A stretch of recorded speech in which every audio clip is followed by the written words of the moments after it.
Today, justice has been served.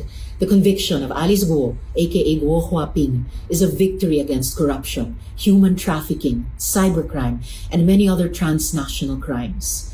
Ngayon, hindi na sila makakaulit. This Senate investigation delivered unprecedented results. It helped secure a presidential executive order banning pogos, provided evidence towards a guilty verdict, sending a criminal to prison for life, and contributed in the passage of the Anti-Pogo Law of 2025. I am proud to consider it one of the most consequential Senate inquiries of my life's work so far.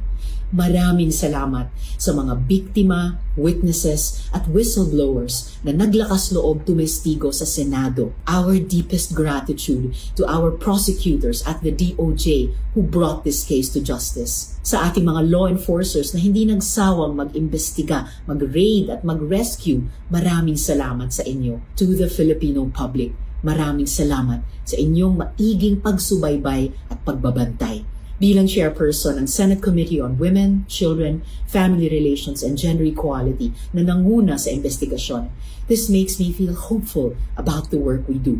But it is far from over. We will continue to demand accountability from every government agency that failed in their duties, and we will continue to investigate the full extent of Chinese intelligence operations in our country. And to all others who enabled Alice Guo's criminal empire, the Philippines is not a playground for exploitation, infiltration, and espionage. Accountability is coming. Justice always finds a way.